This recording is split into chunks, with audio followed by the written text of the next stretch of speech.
Bienvenidos a la entrevista de las ideas en Telemedellín, el primer sistema de comunicación pública en multiformatos y multiplataformas, el de mayor crecimiento, influencia y poder hoy en el país. Nos acompaña hoy Lina Naranjo López. Ella es abogada especialista en derechos humanos, en derecho de tierras, pero además opta por una maestría en desarrollo sostenible con una tesis que es la que la ha traído hoy a la entrevista de las ideas, un modelo de operación sostenible para empresas del cannabis medicinal. Lina, bienvenida a la entrevista de las ideas. Muchísimas gracias, Wilber. Buenos días y encantada de estar en la entrevista de las ideas. Hablando de cannabis, Lina, Estados Unidos avanza hacia medidas ejecutivas anunciadas por el presidente Biden que permita indultar a condenados por posesión de marihuana. Aunque es una medida limitada al nivel federal, podemos decir ya que es un paso histórico frente a la posibilidad de que la industria del cannabis acelere, digamos, su dinámica en Estados Unidos y en el resto de América. Wilber, es un paso gigantesco. Y le voy a decir por qué. No tanto porque por esa medida vayan a salir muchas personas de las cárceles, porque realmente en este momento hay quienes dicen que no hay ni uno solo, pues no lo puedo afirmar, pero realmente son pocos. Pero sí por dos razones. Primero, porque muchas personas sí tienen sus antecedentes judiciales marcados por posesión de marihuana y eso sí les va a cambiar a ellos radicalmente. Pero segundo, el hecho de que sea federal tal vez es la medida más importante. ¿Qué pasa? En Estados Unidos, las decisiones en torno al cannabis se han tomado de manera estatal, tanto la legalización medicinal como la legalización en el uso adulto o uso recreativo. Y eso ha tenido un impacto muy grande y directo en nosotros. ¿Por qué? Porque uno de los problemas que han tenido nuestros empresarios ha sido con la banca. Nuestros bancos se mueren del susto a abrirles cuentas y otorgarle productos de crédito a nuestros empresarios porque tienen muchísima relación con la banca en Estados Unidos, que sí es federal, no es estatal. Y como las decisiones en Estados Unidos, recordemos que es un país, no es un país unitario como nosotros, sino federal, han sido estatales, no federales. Entonces, la banca no ha dado esos pasos en Estados Unidos y por lo tanto la banca nuestra tampoco. Entonces, por eso realmente sí creo que es un paso gigantesco. Significativo además en lo político que un presidente demócrata haga ese tipo de anuncios con ese tipo de decisiones en vísperas de unas elecciones en donde los republicanos conservadores van a capitalizar, a intentar por lo menos capitalizar este anuncio en detrimento de los votos demócratas. Absolutamente. De hecho, es una apuesta bastante arriesgada la que hizo el presidente Biden en ese sentido, porque nada indica que el Partido Demócrata tenga grandes mayorías en este momento como para asegurar ese respaldo. Entonces, realmente sí es una apuesta grande en ese sentido. Esperemos que sea para bien y que efectivamente, pues, tenga la mayoría demócrata que necesita, que esto no le vaya a jugar en contra, porque eso obviamente nos afectaría a nosotros también. Me llamó mucho la atención en el discurso del presidente Biden que incluye una orden al Departamento de Justicia para que califique o para que revise la clasificación de la droga en la legislación federal. Hoy la marihuana, por ejemplo, aunque ya hay cambios, ha estado catalogada al mismo nivel de otras sustancias mucho más nocivas como la heroína, las metanfetaminas y el famoso fentanilo, famoso recientemente por la alusión que hizo el presidente Gustavo Petro. Con esto, digamos que la industria del cannabis recreativo y medicinal gana terreno definitivo en una posible legalización plena. ¿Cómo lo interpretas? Absolutamente. De hecho, la Organización Mundial de la Salud venía presionando hace mucho rato ante Naciones Unidas para que efectivamente se sacara el cannabis de la lista 4, que era la que compartía con estos medicamentos. Esa decisión se tomó desde Naciones Unidas en diciembre de 2020. Así que yo creo que antes es que se ha demorado el gobierno de Estados Unidos o el Senado en este caso, si es el llamado que hace el presidente, para que sea retirado. Es que es un despropósito, es un absurdo que una sustancia como el cannabis, que empecemos porque, y pues no lo digo yo como abogada, sino que es lo que me han explicado los médicos, ni siquiera, por ejemplo, genera una sobredosis, esté en una misma lista, esté compartiendo un deshonroso lugar con sustancias como la heroína y como el fentanilo, que además pues es un opioide sintético, es un despropósito. Entonces realmente sí lo veo muy favorable. Tiene mucho que ver esta pregunta con Estados Unidos, con la sociedad de Estados Unidos, pero también un poco con la nuestra. Recientemente conocimos una encuesta de Gallup que muestra que por primera vez 16% de los estadounidenses encuestados dicen aceptan haber fumado marihuana. Incluso eso está por encima del promedio de 11% de quienes dicen haber fumado cigarrillo de tabaco. Pero ¿qué frena? ¿Qué frena hoy la regulación plena de la marihuana recreativa e incluso la medicinal? ¿Hay en eso mucho de moralidad, de falsa moralidad, de conservadurismo en la sociedad norteamericana y también en Latinoamérica y en países como Colombia? Mire, absolutamente. O sea, la sociedad norteamericana se caracteriza precisamente por ser una sociedad extremadamente conservadora y moralista. Entonces, digamos que a esos dos aspectos yo le sumaría la ignorancia, porque realmente la ignorancia que la mayoría de personas tenemos frente al cannabis, pues es de grandes proporciones. Creemos que hablar de cannabis es igual que hablar de otro tipo de sustancias como a las que hicimos referencias anteriormente. Entonces yo creo que todos esos aspectos son los que inciden, y no solamente en ellos, sino también en nosotros. A mí me angustia mucho, por ejemplo, cada que de pronto conozco a alguien, no sé, que tiene un cáncer y se va a someter a una quimioterapia, o que tiene otro tipo de enfermedades que ya hay evidencia científica de los beneficios y de la mejoría en la condición de vida de estos pacientes, y uno les sugiere una consulta por cannabis medicinal. Hombre, vaya, consulte con un médico. No, yo de marihuana no quiero saber nada. Y lo mismo les pasa a ellos. Entonces, yo sí creo que definitivamente para facilitar y para que las personas puedan tener ese acceso, tanto a la de uso medicinal como en un libre ejercicio de su personalidad, a la de uso recreativo, aquí lo que hay que hacer es definitivamente procesos de formación, de concientización, de tumbar mitos y de ir acabando con la ignorancia, que yo creo que pesa mucho en estas decisiones. En el caso, Lina, de la marihuana recreativa, ese consumo, esa estigmatización del consumo ha estado ligada también a un tema moralista, pero también a una influencia política que tienen algunos sectores todavía muy conservadores del país, que no permiten, por ejemplo, que cuando se haya hablado de libertades para el consumo en una regulación constitucional, todavía sea muy difícil que eso en la práctica se logre en las normas que regulan, pero incluso en la manera en la que las autoridades, en lo más pequeño, se relaciona con el consumidor recreativo de marihuana hoy en la calle.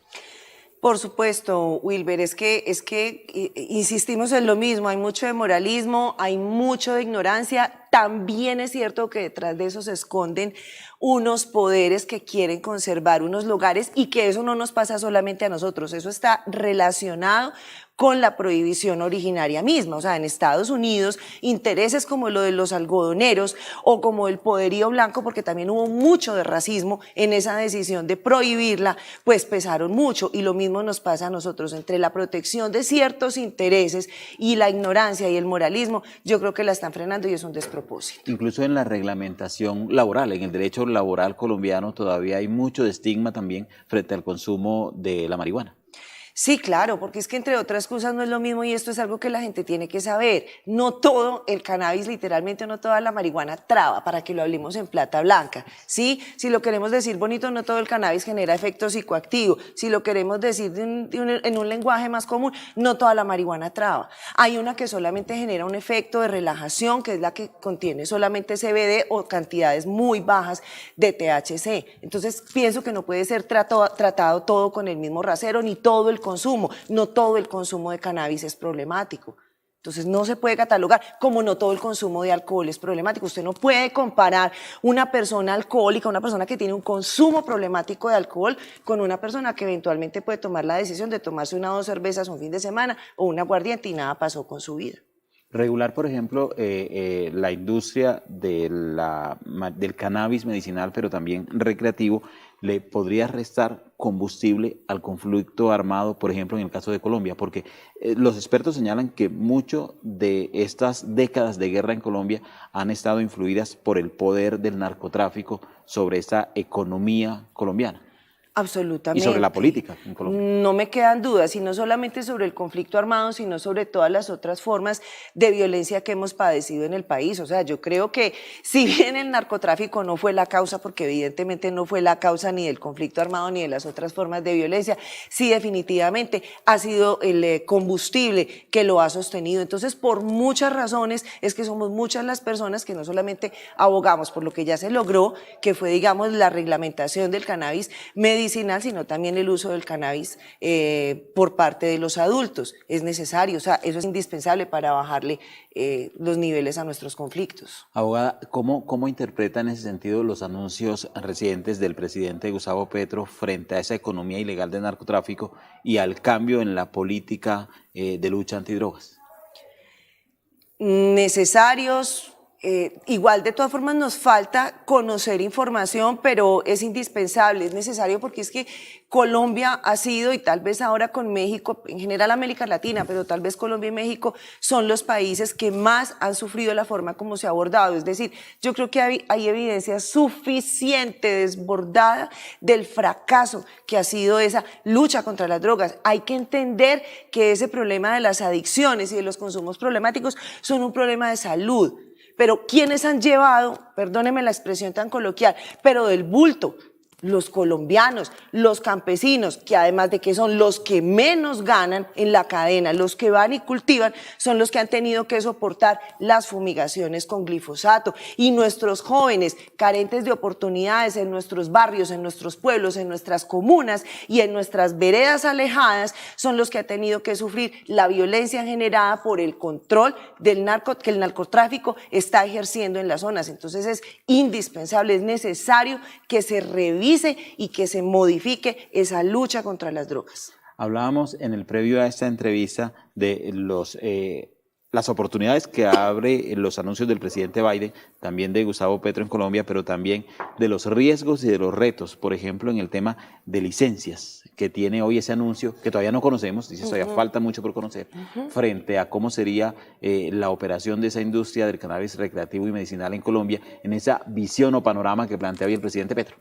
Muy importante tocar ese tema, Wilber, porque el presidente en un discurso, también hay que entender que una cosa son los discursos y otra cosa lo que quedan los proyectos de ley. Por lo menos en el proyecto de ley radicado por parte del senador Bolívar no se habla de licencias, pero sí se habla de una serie de permisos.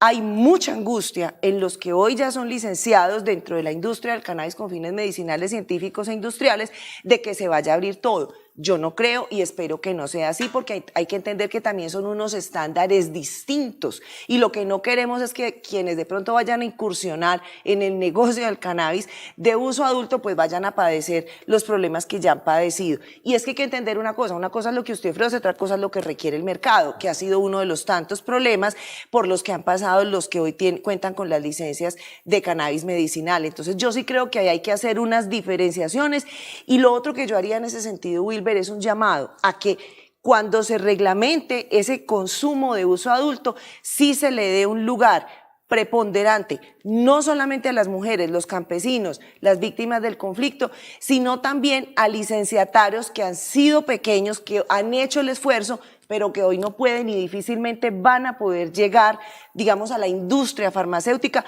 o a generar un producto de uso adulto, de uso medicinal, por las condiciones que este tipo de productos requieren. Las licencias hacen, digamos, ese modelo de operación mucho más sostenible, lo que tiene que ver incluso con la tesis que se está planteando para los productores de cannabis. Tener licencias hace que el modelo de operación sea mucho más sostenible, sí, pero no se puede arriesgar también a un tema un poco de monopolio de la producción de ese nuevo mercado regulado del cannabis medicinal y recreativo. A ver, Wilmer, varias cosas. Entonces, no el hecho de tener licencia va a hacer que la operación sea más sostenible, porque si así fuera, pues hoy tendríamos una industria sostenible y eso no lo estamos viendo, hay que decirlo abiertamente. Son unas decisiones que los empresarios tienen que tomar, a eso habría que sumarle unas decisiones del gobierno y unas decisiones de terceros que inciden de manera directa, como son, por ejemplo, la banca, las compañías de seguros y otros terceros, ¿sí? Entonces, eso por una parte.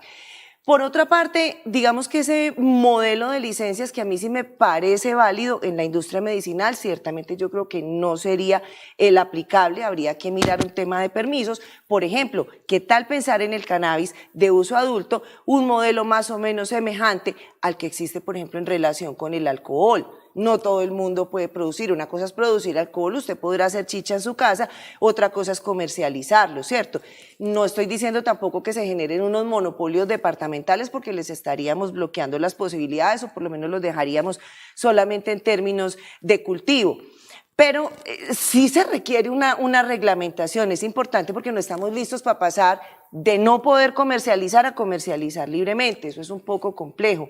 Pero definitivamente en esa primera parte, como para cerrar, digamos que la sostenibilidad de la operación tiene que ver mucho más va mucho más allá del hecho de contar con una licencia, porque como le digo, y le voy a poner un ejemplo concreto, un empresario hace todo y digamos que logra sacar un producto de grado medicinal, si no cuenta con una serie de certificaciones que no se las exige la legislación colombiana, sino el país de destino, tampoco va a poder exportar. O sea, son muchos los componentes que esto tiene. Me contabas al inicio, antes de la entrevista, en el previo de la entrevista, sobre el tema fitosanitario. ¿También hay amenazas en ese tema al mercado y a la producción de cannabis en Colombia y en Estados Unidos? Sí, hay varias cosas que decir. Digamos que en términos de sostenibilidad, uno de los problemas que han enfrentado los empresarios es que, por ejemplo, no se han asegurado bien la adaptabilidad de las semillas que tienen a las regiones. Entonces, digamos, en zonas como el oriente antioqueño,